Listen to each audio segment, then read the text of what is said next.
up on Tech News today, we find out why Facebook is like a quagmire wrapped in a tortilla. We also get really excited, or at least I get really excited, about the new Snapdragon 1.5 gigahertz processor that's coming. And we'll tell you how to run your car on whiskey and still be able to drink the whiskey. You got to watch. Netcasts you love. From people you trust. This is TWiT. Bandwidth for Tech News Today is provided by Cachefly at CACHEFLY.com.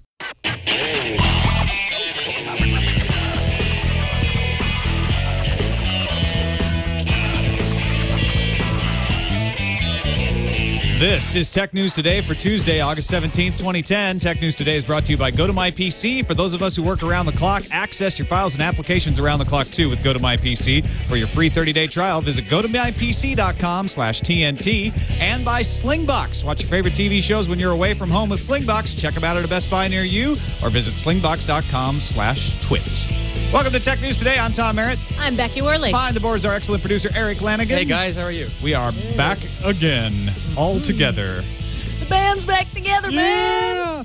And Facebook is apparently going to be giving the old what's that thing called? Hold on. What is it? The where you are? Yeah, Foursquare. Oh, the Foursquare. All I could think of was Forecast, which is the podcast I did yesterday.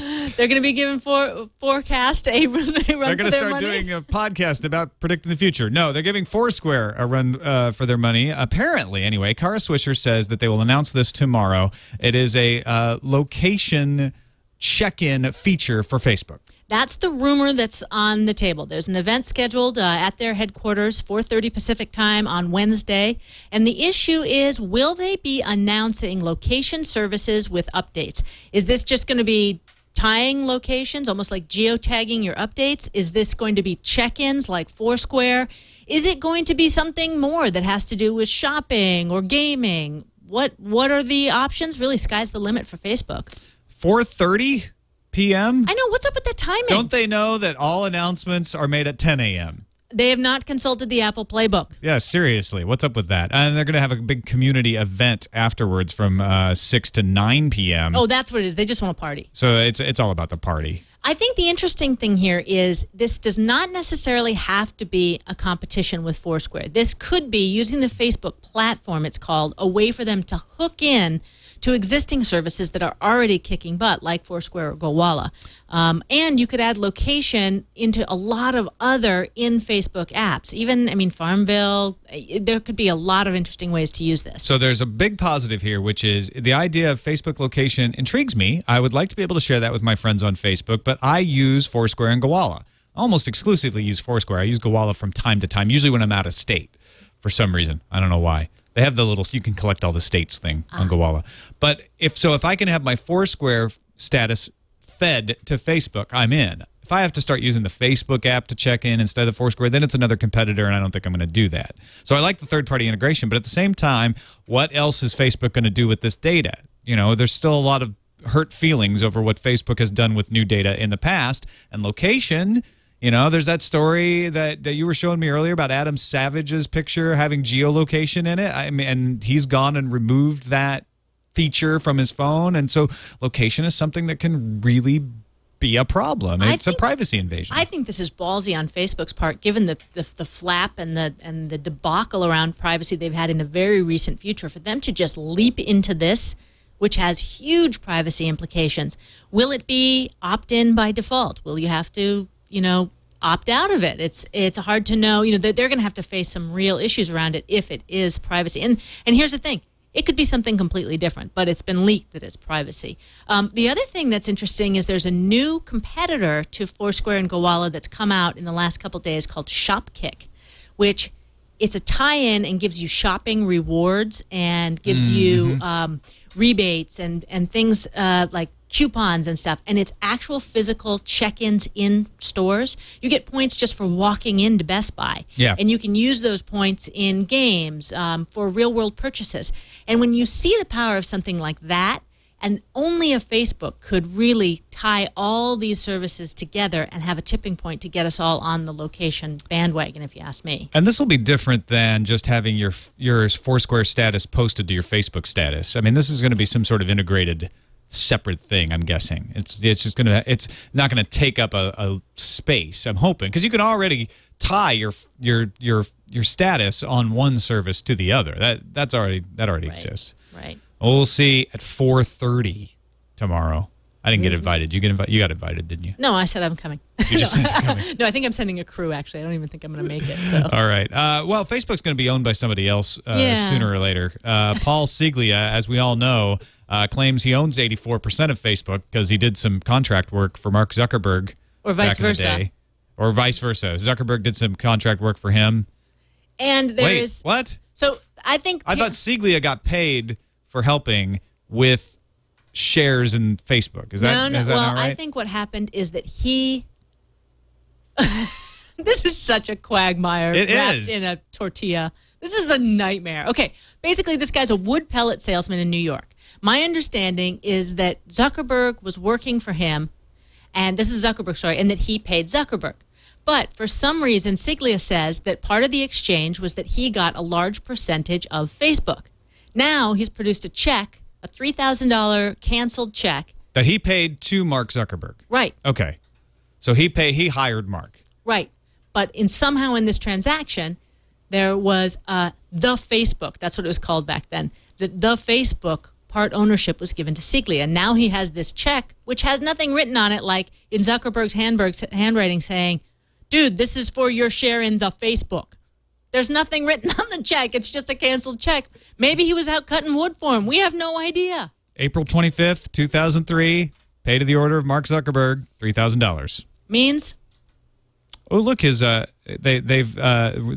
left his routing number on. Like, that's just the They bank. obfuscated his account number, though. Okay. Well, Yeah. we now know which bank it was in I bet you random could New get York it out of bank. there, though. Anyway, so that still limps along.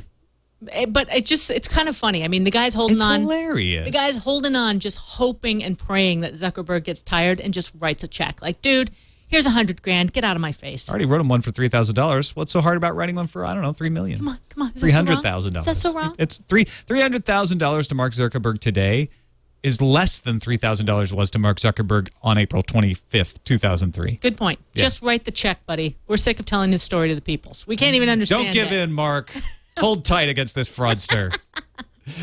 All right, let's take a look at the Windows Phone 7 gaming unveiling, and Gadget's running a preview of the games that Microsoft will be bringing to Windows Phone 7 devices. Launch titles include Guitar Hero, Castlevania, Halo Waypoint, and many features from the console version of Xbox Live will be making the transition to the new platform intact. In fact, some of the stuff you'll be doing with your avatar.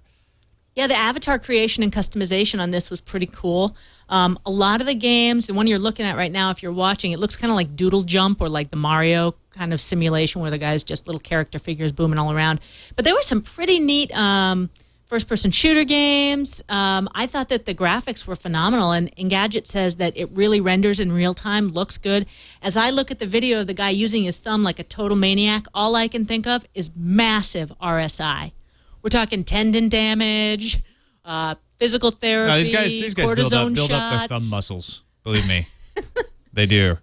And that's their motto: is gaming everywhere, gaming anytime. And these are the games that you'll be able to continue on the Xbox. So if you download them from Xbox Live and you download them on your Windows Phone 7, you'll be able to leave off on one platform and continue the game on the next. That's one of the cool things that they do. And the Flashlight app and the Level app will use your avatar. So a little guy will walk out, looks like you, and he'll put the level down or shine the flashlight at you or something. That's kind of stupid. I love that syncing idea. That is brilliant. Because like when you think about the Kindle, that's one of the best things about the Kindle app is being able to pick it up on your phone where you left it off on your iPad or your Kindle. That's genius. So if I could do that as I game between platforms and devices, I would love that. I would definitely have 40 flags on Plants vs. Zombies if that were the case. If that were the case. You can also do the try before you buy. You can do the demos on Windows Phone 7 just like you can on Xbox Live. So cool titles. Liking it. Good job, Xbox Live. We'll see how it plays out in reality. Who'd have thunk that Microsoft would get gaming the way they do? It is really phenomenal as you look back over time. Well, and one wonders if they'll continue to feed it as well as they have, because it doesn't make up a huge portion of their P&L. Well, It's almost it's not a loss leader. They make revenue on it, but it is a tiny slice. it's $1 billion business for them, though. I mean, they're making bank. But they're making most of their money off Windows and Enterprise, so it's not growing. And so I think the way they look at it is this builds goodwill for Microsoft. True. We have branding. a decent business. It pays for itself, I guess, maybe. And it puts them in an arena that they want to be in, where there's, just Sony and Nintendo. But it also says, hey, look at Microsoft. Microsoft does good things. I perceive Microsoft as the people who make Halo, and so now I like them. Right. It's kind of a PR move. Tell me if this sounds like you and the way you work. You are constantly on the go. You're rarely at home, but you need access to your data all the time. Mm-hmm. That's you all over, right? That's me. You should try Go to My PC. They are sponsoring today's Tech News Today. Go to My PC means you can get what you need done whenever the mood strikes you, or even if you're not moody, whenever you need your data. You can access your office or your home computer and all the files and applications from anywhere, no matter where you are. For many of us, our jobs are not just from 9 to 5, so when an idea comes to us, you want to be able to access that data, or when you're called upon to do so, you need that data. That means we're working when we're not at the office, and that means you might want to try Go to My PC. You can do it for free for 30 days. Visit gotomypc.com/TNT and try it out. Gives you access to all the files and applications you need right at your fingertips. Go to mypc.com/TNT for the free 30-day trial. You know what is a good indicator here of how right you are? Because I email myself everything important because I have web-based email. And so I'm using my web-based email as a way to have cloud-based documents. I would be so much smarter to just have access to my home computer all the time. And that would be your personal cloud. Yeah. Then. Yeah. Google is losing, according to BusinessInsider.com, to Yahoo, which is gaining in the search wars. And I think they're full of it. But ComScore has just adjusted its search methodology, put out new numbers, and essentially Google, they dropped a tiny bit. They went from 65.8% share in July down to they went from 66.2% in June down to 65.8% in July. Yahoo gained a little bit. They went up to 17.1% from 16.7%. Bing was essentially dead even. All of these search numbers, as I've been following them for the past, 6 months or so, even a year, even since Bing came on the scene last year, Bing has grown like 2% since last year. And everybody else has pretty much stayed the same. Yahoo's been losing a little. Now they gained a little back. Google's gained a little. Then they've lost a little. I mean, long-term trend, when you look at this line, it's like this. It's flat. Well, there's no major... nobody's going anywhere. Well, there's no major innovation. There's no major new branding around it. So why would people change? Once they've sort of aligned themselves with Bing, a couple of things... I think an interesting point is that people may start seeing Bing as a safe harbor from Google's data acquisition about all of us. Right, and that would apply to Yahoo, too, because Yahoo has actually started... the Bing transition. Starting this week, searches on Yahoo will see powered by Bing messages at the bottom of the results page. They've killed off the Search Monkey service. Oh, you're Who's sad. such a cute little monkey. I never used him, but... He's in heaven with with Clippy, the paperclip. So that will be your biggest alternative, is to use Bing either at Bing.com or through Yahoo, and that'll all become one number, essentially. Yeah. And the inside baseball story on this issue around search engine results is that we're really talking about, ComScore said, now we've got our explicit core search numbers. These are the good numbers. It's not the numbers that the search engines have gamed. And what they're talking about is Yahoo's, in particular, had this ingenious way of using slideshows as new search results. They also count trending, those trending lists that are on the side of almost every Yahoo page. They say, oh, yeah, those are search results. So what they're doing is they're basically saying, hey, you know what? We're excluding all of that stuff. And we're going to just give you true search in box, not that contextually driven search. So I don't know. I don't see, even with that, these supposedly new numbers, I think your point is really well taken. They're flat. They're the same. No big change. And Search Engine Land has a big, long story complaining that the system's still being gamed. Seem to be defending Google a little bit, even with this new way of calculating things. So, you know what? what I think this does say is that this market is matured, and it is a zero-sum market. The only way you get new users is by adding new users to the pool. And while there's still a lot of new users to come along as young people start using searches and as people who haven't been using the internet come in, there's not a lot of room for growth there. And Google's got 60%, 67%. Maybe that everybody thought they were going to have 90%, but maybe that's where it ends. Maybe that's where it is. People who buy Windows machines have Bing set as their default search engine. Hence, my MSN Live before and now Bing is going to be a big chunk of searching. And then people learn about Google and they use Google. And then people like Yahoo for content reasons. They go there to read news or whatever. And then they do searches there because they happen to be there. And that's it. It's really tough for an AOL or an Ask.com or somebody else to break in as a search engine at this point. I think it's gridlocked. I don't think it's Google's losing anything. I think it's, you know what, that's not where growth is right now. And that could be bad news for Google since that is 90+% of their revenue as far as I know. Well, and this is where branding and marketing is going to come into play, because if Yahoo and Microsoft together can differentiate their search, and not just by results, but by our sophisticated understanding of search, this may be an opportunity for them to grow their market. All right, I'm very excited about News and Engadget today. Darren Murph reporting that a 1.5 gigahertz Snapdragon processor will be coming this fall. That coming from Vice President of Product Management Mark Frankel, who affirms that the company is on track to ship it prior to 2011. So by the end of the year, 1.5 gigahertz Snapdragon processor in your mobile device. Well, 1.5 gigahertz processor shipping by the end of the year, so in your mobile device by the beginning of 2011. Right, and I think this is going to be a huge part of CES. We're going to see a lot of mobile devices with these processors in it. And I do have to stop you because you're being such a broadcaster. And when we talked about this before the show, I said, well, now tell me, just give me your thoughts on this. Why are you excited about this? You were so like a little kid at Christmas. It was really cute. You're like, fast, want Do you remember when the Nexus 1 came out? Because that was the first big 1 gigahertz Snapdragon here in the United States. Snappy. And you used it, and you're like, oh, my God, it works. It just does things fast. This is just the next step in that. So I would like it on my Christmas list. Santa, yes, thank you. Are you listening? Hello. I'm excited about this because, well, mobile processors are where it's at right now. I mean, I used to get excited about the big processors that go into desktops. I still get a little excited about the ones that go into laptops, but you know, there's not as much it's all about cores there, how many cores you can pack into it there. So 1.5 gigahertz Snapdragon processor is exciting to me. If that's wrong, I don't want to be right. Former Apple Global Supply Manager Paul Shin-Devine has pled not guilty to the charges of taking kickbacks from Asian parts suppliers. The actual Asian parts suppliers themselves have varying stories. Taiwanese company Pegatron said on Tuesday it was sorry about the situation and was investigating Devine's involvement.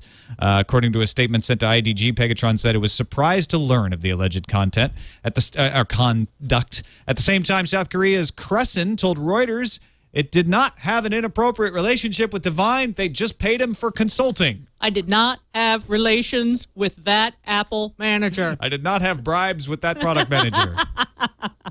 Yeah, exactly. But they paid him a consulting fee. Right, because they just wanted his general knowledge. Because there's no conflict of interest there with an Apple product supply chain manager giving you consulting on how you could possibly, I don't know, win the bid with Apple to be part of the supply chain. No, he just has such a great awareness of the market in general, Tom. I mean, we didn't want any Apple information. We asked him very vague questions like, how much would it take? 100 What are the other bids that are in right now? Yeah, exactly. Just generic stuff like that. What a bunch of jokers. I saw on Slashdot today that Network Solutions has discovered they were serving malware on otherwise legitimate websites because of a compromised widget that they provided. Even worse, that widget was automatically included in every domain name Network Solutions had parked. Parking is when you register a domain name, but you don't actually point it to a website. It just goes to a page provided by the registrar. Right. You used to get that one with the under construction sign, and it says, this site is being built. Well, you go to that now, and the widget there would download malware onto your computer, and this was sort of tested and realized that this is, I mean, it's unbelievable that it's coming from the registrar's own. A search on Yahoo revealed 5 million domains affected and serving the malware. Researchers who uncovered the issue have alerted Network Solutions, and the widget was taken down a few hours later. But oops. Whoopsie-doo. Apple is testing NFC-enabled iPhone prototypes. So you NFL fans, forget your AFC teams. No, wait a minute. No, this is near-field Tom. communications. And one of the things that this would allow is the ability to use your iPhone to make mobile payments. This is genius. You know that where you wave your credit card or your wallet right next to that little pad? You can do it in taxis in New York City and a lot of kiosks and such. I think this would be genius. There have been cases for the iPhone. There was one in conjunction with Visa where the case would transmit that data to these wave-to-pay little pads. I think this is just the next wave of mobile. Apple Insider points out that Benjamin Vigier has been working with NFC technology since 2004, and he was just hired by Apple. His official title there is Product Manager of Mobile Commerce. So I think, the idea that near-field communication could be used for a lot of other things, could be used for, mobile wireless processing, and any number of sort of wireless Bluetooth-like communications. Gaming. I think if he's product manager of mobile commerce, we know what they're targeting it at. Yeah. And finally, our second sponsor today is Slingbox. And if you don't know about Slingbox, you haven't listened to this show a whole lot, probably, because we've talked about them a lot. They are a regular sponsor of Tech News Today, and they let you watch your home TV wherever you are. So if you're out on the road, if you're in a car and you got your mobile phone device along with you, if you're traveling overseas, even if you're at a friend's house just on their computer, you can access your home television. By your home television, I mean everything you get, everything you subscribe to over cable TV, you can get over the internet. No extra subscription fee, no extra, limitations or blackouts. Whatever you get at home, you get on the road. The way it works, you buy a Slingbox, you hook it up to the internet, you hook it up to your television, and then you install the application on your desktop or on your phone, and everything you've got at home, including stuff on your DVR, that you can watch over the Slingbox app. So check it out, Slingbox. It's at a Best Buy near you, or you can check it out at slingbox.com/twit. I believe it is time for the News Fuse. The Indian government has sent formal notices to the country's mobile operators telling them that they must have equipment to monitor BlackBerry services by August 31st. Rumors suggested RIM may have reached an agreement with India to avoid a shutdown. You think? Google, thanks to YouTube, remains the top online video site according to ComScore's latest rankings. In July, more than 143 million unique viewers watched at least one video hosted by Google, the vast majority of which, according to ComScore, were on YouTube. Google was followed by Yahoo second place, Facebook third place, and Microsoft fourth place in that order. These sites had roughly a third of the unique viewers that YouTube had. Hulu, which you might think would be up there, was a distant 10th. Although Hulu actually generates a lot more ad impressions than even YouTube does. So they're still making the money. Apple ready to release a new iPad with a 7-inch touchscreen, possibly by the end of this year, all according to a major Taiwanese newspaper. This is the second rumor of an iPad 2 sighting in Taiwan. This time frame from the island's Chinese language economic daily news financial newspaper, and it was among the first to correctly report that Apple was making a tablet back when the iPad launched. And that was when other news sources said it would be a netbook. So I'm taking bets. Is it going to be the iPod Touch Maxi or the iPad Light Days? Neither. Okay, but it will have wings. Wall Street Journal reports the BlackBerry Torch has sold 150,000 units since its launch last week. Not too shabby, but not the big hit RIM was expecting. Other reports suggest that outlets are already beginning to slash the price of the Torch by as much as 50%. The Nook ebook reader, Nookie Book, is now available on the iPhone and iPod Touch. Barnes & Noble had a reader available for iOS devices, but this is now a Nook-branded reader that lets you rate books, customize themes, and it continues the pretty cool ebook sharing feature that Barnes & Noble has used to differentiate itself. Finally, Pink Floyd albums are gone from iTunes and Amazon stores after a dispute with their record label, EMI. The group's first albums, for which EMI owns the license, including, you Wizard of Oz fans, Dark Side of the Moon, remain on sale for digital download. Hello. Remain calm. You can still get Dark Side of the Moon. Subsequent releases have been pulled, however. Pink Floyd's contract with EMI was last negotiated in 1999 and expired on June 30th, so I don't think you can get The Wall right now. Oh, no. That music, I'm such a loser, but it just depresses me, so I'm Well, that's why you turn off all the lights in the radio studio and play Pink Floyd albums on past tense on Sundays because your girlfriend dumped you. Okay. I just needed a I framework. speak hypothetically. Apparently, I've never had that kind of sadness. Finally, a Scottish team is concocting whiskey that can fuel a car. And before you call that some sort of... Alcohol abuse. Yes, they're using the byproducts of making the whiskey. Lovers of fine Scotch and bourbon may rest assured that this fuel is made from byproducts, says Caroline McCarthy on CNET.com. I was glad she made that very clear. You were upset. Good job, Caroline. The researchers' formula combines pot ale, which is a fluid coming from distillery equipment, with the grains left over from the production of whiskey, and then they can fuel your biodiesel-powered vehicle. Wow. What's your brand of choice there? I would want to run my car on an Oban 16 or possibly a Talisker 18. Wow, I didn't know I was asking such a connoisseur. Well, I'm okay. I'm not shabby. You're such an upstanding citizen, and yet you really know your booze. You know, for just around town, I'd go with a Macallan 12. I am a fan of the Macallan. I've been to the distillery. It's right next to a great river for fishing, so I'm a fond fan. Oh, I'm jealous now. I want to go to that. Oh, yes. All right, what's on the calendar, Becky? Oh, right. I have a job to do. We can't just talk about booze here. I'm such a loser. The Kinect is getting a UK release date, November 10th. So having tested this device out, Brits, it's worth it. Do it. The 5th billionth device is about to plug into the internet. What do you think it'll be, Tom? Which the 5 billionth device to plug into the internet will be a Chumby. The Chumby is the much-loved internet alarm clock radio device. That's your guess, huh? Yes. Okay. Well, It'll be something. I think it's going to be something oddball. You know, you're not going to be able to tell, though. not like the toaster that would print the weather. That'd be awesome. On your toast. Toaster, yes. I love that thing. Now, where did that go? That never happened. Why did that not catch on? I don't understand.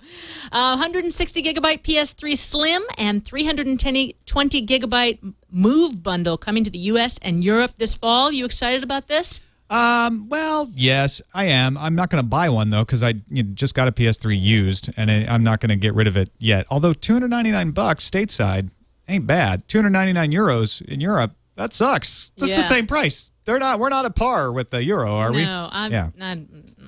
Up in Seattle, it's a very geeky week, and they have a bunch of internet and computer-related conferences happening. And the one that interests me the most is the PII 2010, and that PII stands for Privacy, Identity, and Innovation. And if you listen to TWiT this week, Jeff Jarvis was talking about it. He's going up there. I think this is a good thing for people to be talking about and having sort of a collaborative thought process around what does privacy on the internet mean and how are people working together to address concerns. So that's the 17th Not sure to the about 19th. the acronym, though. It's a great, P-E-E. Because, when you ask people who have been at this conference in Seattle, what have you been doing all day? Sitting in P. Yeah, pretty much. That's. But definitely a conference that I shouldn't make fun of, because it's a legitimate topic, and it sounds really interesting. It'll be interesting to what comes out of P. We are going to be at DragonCon in Atlanta on September 4th. Well, I and Brian Brushwood will be at DragonCon in Atlanta Saturday night, September 4th. We'll be broadcasting the whole weekend, but Saturday night, September 4th at 6 p.m. and in a location yet TBD, we will be having a meetup. Sword and Laser fans are welcome as well. I think Veronica's going to try to stop by. So all of this yet to be confirmed. Now, for the unwashed, can you give them a summation of DragonCon? Yeah, it's dragons. Okay, cool. Meeting of I dragons. dig dragons. Yeah, it's like Comic-Con, but with a more of a book spin than a movie spin. You still have TV and movie stuff going on there, but yeah, it's sci-fi. It's people dressed up. It's panels with authors and famous folks from television shows and everything. That's great.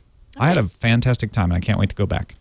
Let's move to the voicemails, and actually our first voicemail is a video voicemail responding to my plea. Thank you, Ryan Ozawa, host of The Transmission, the Lost podcast, very famous Lost podcast, and so we're very happy to have his thoughts on yesterday's show. Take it away, Ryan. Hey, TNT crew, it's Ryan on the beach in Honolulu. Just thought I'd respond to yesterday's show when you talked about the plan to force FM receivers into every gadget. I agree it sounds ridiculous, but I thought Darren had a great point. It was good for emergency communications. Tom said we all had text messages now, but I think it doesn't compare. I mean, radios are cheap. The hardware is cheap. The signal is free. It's universal. I mean, it doesn't matter what carrier you're on for a radio. There's no capacity limits. A single tower can serve an entire city, not true of cellular networks, and the infrastructure is simple to get up in case of a real emergency. In fact, a government can have a radio station just as easily as a pirate. What I love is that it's beautifully analog and universal. A radio made in 1980 still works just as well as one made today, and that's certainly not true of cell phones. Yes, forcing FM receivers is a bad idea to save a dying industry, but I, for one thing, would be a good idea in this data-driven age if we all had radio receivers in our pockets just in case. Mahalo. You mean an emergency, like a tsunami coming in right behind you? Hey, now. You know, I thought he was floating, so I emailed him. I was like, he's like, no, I'm just standing on the beach. It's the image stabilization that I think he's right in front of the Halekulani Hotel. Did you see the stand-up paddler right behind him no, and the I diver? didn't recognize it. Oh, yeah, Nice. Diamond Head in the background. He makes a great point. I tend to agree. Yeah, if you could get past the fact that you're like, I want to be there right now. Yeah, for those of you who weren't watching, he's in Hawaii on the beach, just kind of checking. They could hear the surf in the background, I'm sure. But it is a great point. And I mean, I don't trust text messaging in an emergency at all. I don't have any faith that that will be ubiquitous communication. Well, I guess my point, and that's a very good point, I'm glad Ryan made it, is that forcing FM radios onto phones, well, if you have a phone, you have access to text messaging. But I guess what he's saying is, well, then you have some redundancy of some analog equipment. I mean, radio transmission towers are probably less likely to get blown down than all of the cell towers.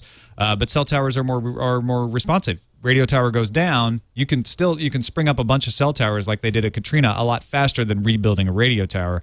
So I think redundancy is the key here. I still don't think that is a big enough concern to legislate FM radios into phones. In fact, why wouldn't you legislate AM radios with just an emergency frequency into phones? It's not why they're doing it, but it's a good point, Ryan. Also got a call from Mike to 260-TNT show, and he has a great story about how they foiled smudge attacks back in the Navy. Hi, guys. This is Mike from Wisconsin. Just listening to the 10 Wookiees on a Corner episode regarding the smudge attack. And I don't know if they do it anymore, but a little bit of trivia. Back when I was in the Navy in the early to mid-'90s, we had keypad locks, number locks, just like a phone keypad, to get into secure areas on the ship. And they had little Nixie displays inside them. And every time you went to use the lock, it randomized the keypad as to where the numbers were. So you actually had to look at it, but it did that for precisely that reason, so that people could not get fingerprints off there and figure out what keys you pressed. I don't know if they still use it, but I'm willing to bet there's some variant of it somewhere. Anyhow, just a bit of trivia. Love the show. Way back in the 90s. Good story, though. And this is actually genius inspiration if someone wants to make a passcode app that does that randomizes the number pad every time you log in. That's so smart. Yeah, we had a big collection of folks calling in with the same idea and people writing in with that. So, I don't know what you do in Android. It's a little more difficult to take over that part of the operating system because it's security. But maybe it's something that could be worked into the open source Android by somebody. I'd like to see that. Good. Thanks, Mike, and everybody else who called in with that suggestion. On to the emails to TNT@twit.tv. This one from Tyler, who writes, Greetings, TNT. Just wanted to pass along this story. Don't think you've covered it yet. Getting some coverage up here in Canada, though. Seems some parents think that the Wi-Fi signals in schools are causing headaches, dizziness, and nausea in their children. I wish I could blame some of my problems on Wi-Fi in my house. Let's make Wi-Fi the new scapegoat for everything. Next on Maury, Wi-Fi made me pregnant. Love the show. Wi-Fi did make me pregnant. Well, if Tyler is pregnant from Wi-Fi, that's Oprah, not Maury. That's right. That's a whole different thing. I covered this story for Tech TV back 9 years ago, and I remember it was, it's a lot like the cell phone thing. We freak out in microwaves. We freak out about the waves getting in our brains. But there's been no indication that there are any health risks from this, correct? And as far as I can tell, I have followed this issue as well. There has not been one single study to show even the possibility of any harm from Wi-Fi. There have been studies that have shown possible harm from cell phone radiation. Those results are mixed. There have been almost no studies showing harm from microwave ovens. over the years, which was a huge thing in the 80s when they first came out. Oh, these microwave ovens. So these things, as far as I can tell, thanks to science, are unwarranted. But, you know, people are going to say, like, oh, it's better safe than sorry, and we don't know what this can do, and until we've proven that it's safe, we shouldn't use it. And those are all slippery arguments that are hard to deal with, especially in a situation like a school board. So you just got to, you know, you got to fight fire with facts and say, show me any reason that we should be cautious about this. And given the proliferation of Wi-Fi right now, it is everywhere. If this is cooking our brains, I haven't what people don't realize is that Wi-Fi is radiation, but it's also light. Right. It's radio waves. And the sun is radiation, and it's also light. And you walk out in it. And yeah, if you're overexposed to it at a high level, it can burn you. So you shouldn't, you know, you should make sure that you have properly shielded Wi-Fi antennas. But just Wi-Fi radio waves being in the air, it's not something that you need to worry about at the frequency that it's at. Again, I mean, I want to keep my mind open to anybody who says, hey, you know what? I've got some good evidence that there might be something here, because you never know. I mean, science changes its mind all the time. Gravity gave way to relativity. And I don't mean gravity, but I mean Newtonian gravity gave way to Einstein's theories. And so we revise ourselves all the time, but there is really not a shred of evidence this is something to be worried about. Guns are something to be worried about in your school. Wi-Fi is not. All right, let's move on. This came on Twitter from Golden7R. He made a couple YouTube videos of what it looks like when you get infected with the Taco Ika virus. And from what he's showing me, it looks like they're two separate viruses. The Taco virus gives you the octopus, and the Ika virus gives you the squid. So if you go to our show notes and click on the link, or if you've got the video, we're going to show it right now. You get this cool manga octopus, replaces all of your files. And granted, you're upset that your files got replaced, but you get these cool octopi. I'm just impressed with your Japanese pronunciation of taco and ika. That's really good. I eat both. You do? Yeah. In the sushi? And uni. Uni? Yeah, I love uni. You're an uni favorite. Man? Oh, yeah, it's my favorite. Really? Yeah. If we're only getting one order of nigiri to go with something else, I get uni. Wow. Yeah. You're dropping the restaurant Japanese like you would not believe. Irashaimase! All right, well, that's it for this show. Thanks, everybody. If you have sushi recommendations or anything else, you can contact us by email, tnt@twit.tv. Our website is twit.tv/TNT, and our phone number is 260-TNT-SHOW. That's a Google Voice number, but it is a toll-free call in Butler, Indiana. So, by all means, give us a voicemail, or do like Ryan did. Upload your video to YouTube and send us the link. We don't want the whole attachment, just the link. Yeah. All right, see you tomorrow. Irashaimase!